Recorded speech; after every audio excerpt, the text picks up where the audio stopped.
30 लाख के चैलेंज में फंस गए बागेश्वर बाबा। आर या पार के इस चैलेंज में जब बागेश्वर बाबा को सामने लाया गया तो उन्होंने कुछ ऐसा किया जिसे सुनकर आपके रोंगटे खड़े हो जाएंगे। आसाराम बापू से लेकर निर्मल बाबा तक हमारे देश ने एक से बढ़कर एक साधु बाबाओं को देखा है, लेकिन इस वक्त हर जुबान पर सिर्फ एक ही नाम है और वो है बागेश्वर बाबा का, यानी कि धीरेन्द्र कृष्ण शास्त्री का। एक ऐसा 26 साल का नौजवान जो देखने में किसी फिल्मी हीरो की तरह लगता है, लेकिन उनके कारनामे और बोलने का अंदाज बड़े बड़ों को चक्का में डाल देता है। पर फिलहाल तो दोस्तों बागेश्वर बाबा खुद चक्कर खा रहे हैं और पुलिस इनके पीछे पड़ी है। तो क्या है पूरा मामला और क्यों बागेश्वर बाबा चर्चाओं का विषय बने हुए हैं, आइए जानते हैं। दोस्तों ये बात तो जगजाहिर है कि बागेश्वर बाबा जो लोगों के मन की बात जानकर उनकी समस्याओं का हल कर देते हैं और उसे पर्चे में लिख देते हैं, इसके चलते वो काफी ज्यादा ट्रेंड पर चल रहे हैं। इनकी वीडियोस हर रोज वायरल होती है और लोग इन्हें सुनना देखना पसंद करते हैं। लेकिन वो कहते हैं ना, मीठा ज्यादा हो तो चींटियां लगने ही लगती हैं, और ऐसा ही कुछ हाल बागेश्वर बाबा के साथ भी है। तभी तो अलग अलग क्षेत्रों से लोग इन्हें बदनाम करने के लिए सामने आ रहे हैं कि क्या ये बाबा लोग वास्तविक हैं? कुछ इन्हें खुला चैलेंज कर रहे हैं तो कुछ इनकी विद्या पर शक कर रहे हैं, फर्जी हैं, धोखेबाज हैं। अभी एक टीवी शो के दौरान माइंड रीड करने वाली सुहानी ने कहा कि धीरेन्द्र शास्त्री अगर हमारी तरह दिमाग पढ़ते हैं तो इसमें कोई बुराई नहीं है, लेकिन इस कला को भगवान की कृपा कहकर लोगों के बीच अंधविश्वास फैलाना ये बहुत गलत है।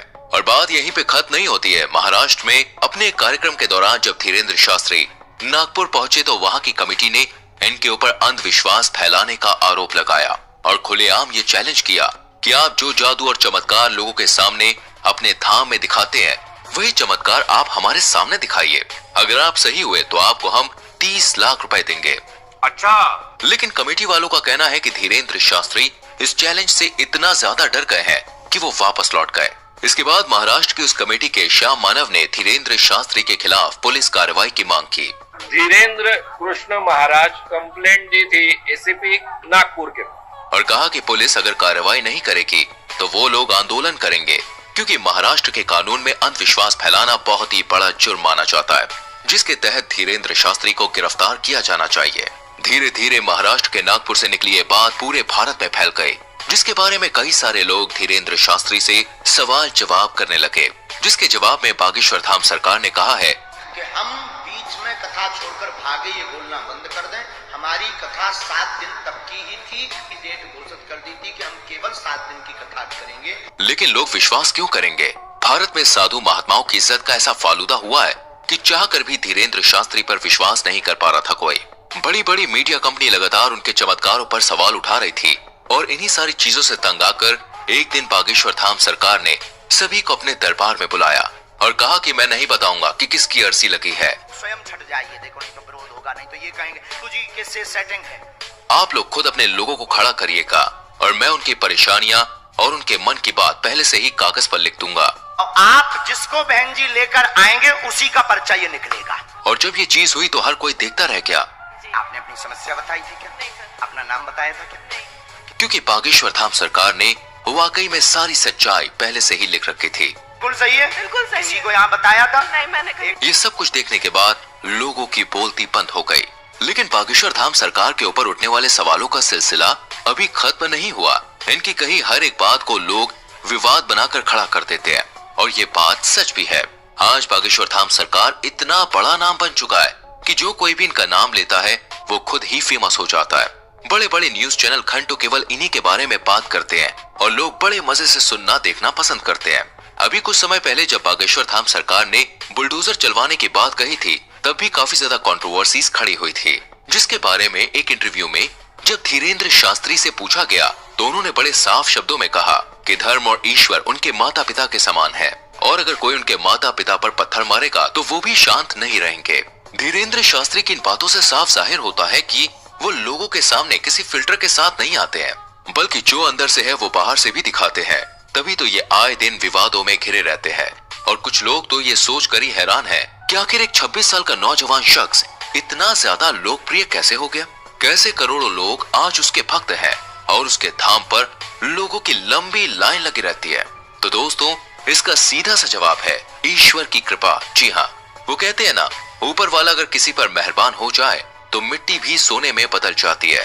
और धीरेन्द्र शास्त्री तो खुद को बालाजी महाराज यानी कि हनुमान जी का सबसे बड़ा भक्त कहते हैं। मध्य प्रदेश के छोटे से गांव में जन्म लेने वाले धीरेन्द्र शास्त्री के दादाजी भी पूजा पाठ का काम करते थे और बागेश्वर धाम लगाते थे, लेकिन इनके दादाजी उतनी प्रसिद्धि प्राप्त नहीं कर पाए जितनी आज धीरेन्द्र शास्त्री ने कर रखी है।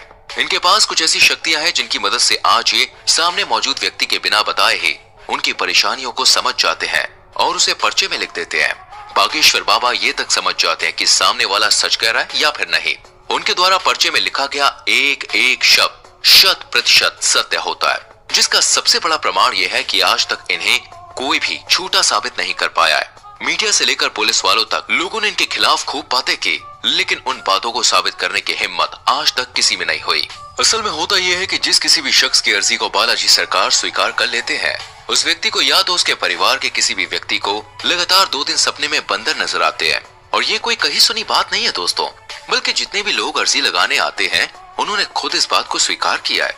लेकिन अब मीडिया वाले कहाँ लोग कि भाई बात मानेंगे, उन्हें तो हर चीज का सबूत चाहिए होता है। इसलिए कई सारे मीडिया हाउस वाले बागेश्वर बाबा के दरबार में भक्त बनकर भीड़ में इकट्ठा हो जाते हैं ताकि देख सकें कि धाम के अंदर असल में होता क्या है। लेकिन चमत्कार देखिए, जब जब मीडिया वाले दरबार में आए तब तब बाबा उन्हें पहचान लेते हैं और उनके पोल सभी के सामने खोल कर रख देते हैं। ये सब कुछ देखने के बाद मीडिया वाले भी बाबा के सामने घुटने टेक देते हैं और चुपचाप वहाँ से 9-2-11 हो जाते हैं। ये चीज 1-2 नहीं बल्कि सैकड़ों बार बागेश्वर धाम सरकार के दरबार में हो चुकी है।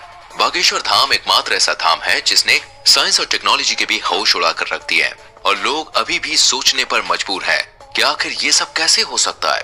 क्योंकि अगर धीरेन्द्र शास्त्री से पूछा जाए तो वो साफ कहते हैं कि ये सब कुछ उनके दादाजी और हनुमान जी की कृपा की बदौलत है। ईश्वर उन्हें शक्तियां देते हैं जिससे वो लोगों के मन की बात को समझ जाते हैं और उन्हें दूर कर पाते हैं। और ये सब कुछ अचानक से नहीं हुआ, बल्कि दोस्तों इन शक्तियों को प्राप्त करने के लिए धीरेन्द्र शास्त्री ने सालों तक हनुमान जी की तपस्या करी। 12 साल की उम्र से ही धीरेन्द्र शास्त्री बालाजी के ध्यान में लग गए और उनकी सेवा करने लगे, जबकि पूजा पाठ के कामों में वो बचपन से ही लगे रहते थे। आज ये उस स्तर पर पहुंच गए हैं जहां इन्हें हर लोगों के मन की बात को समझने में बिल्कुल भी समय नहीं लगता। ये जो कुछ भी कह देते हैं वो पत्थर की लकीर हो जाता है जिसका सच होना तय है और इसका कई बार उदाहरण भी देखा जा चुका है। हालांकि अगर हम बागेश्वर धाम की बात करें तो दोस्तों इसका इतिहास बहुत पुराना है। लोगों की मान्यताओं के अनुसार बागेश्वर धाम मंदिर चंदेल कालीन युग का है। सन 1986 में ग्राम वासियों के द्वारा मंदिर का निर्माण किया गया था। उसी दौरान ग्राम गढ़ा में बाबा सेतु लाल गर्ग चित्रकूट से दीक्षा लेकर अपने गांव के प्राचीन कालीन मंदिर पहुंचे। पहले तो इन्होंने राम कथा करी और फिर ये झाड़ फूक का भी काम करने लगे। लोगों के अंदर मौजूद बुरी शक्तियों को अपनी एक फटकार से ये भगा दिया करते। लोगों का कहना है कि जो कोई भी भूत प्रेत की शिकायत लेकर उनके दरबार में जाता था वो हमेशा हमेशा के लिए ठीक हो जाता था और इसी वजह से बागेश्वर धाम लोकप्रिय होता चला गया। और आज बागेश्वर धाम के प्रमुख कथावाचक धीरेन्द्र कृष्ण गर्ग जो बहुत लंबे समय से झाड़ फूक और कथाएं कर रहे हैं, अब सोशल मीडिया के दौर में इनकी लोकप्रियता बहुत बढ़ रही है। तभी तो लोग इन्हें बागेश्वर महाराज के साथ साथ चमत्कारी महाराज के नाम से भी जानते हैं। वर्तमान समय में धीरेन्द्र कृष्ण सरकार मध्य प्रदेश में ही अपना दरबार लगाते हैं और लोगों की समस्याओं का समाधान करते हैं। बागेश्वर धाम महाराज ने बचपन से ही रामायण और महाभारत जैसे महाकाव्यों का अध्ययन किया था। अपने दादाजी के साथ पूजा पाठ करने के अलावा इन्होंने वृंदावन में भी काफी लंबा समय गुजारा है। साथ ही साथ उन्होंने अपनी प्रारंभिक पढ़ाई को भी पूरा किया है। इनका कथा बोलने का अंदाज काफी ज्यादा निराला है जिसे सुनकर लोगों की आंखों से आंसू निकल आते हैं। लेकिन हर मंगलवार को लगने वाला दिव्य दरबार सबसे ज्यादा प्रसिद्ध है। बाकी आपका इनके बारे में क्या विचार है कमेंट में हमें जरूर बताएं। इस तरह की वीडियोस लगातार देखते रहने के लिए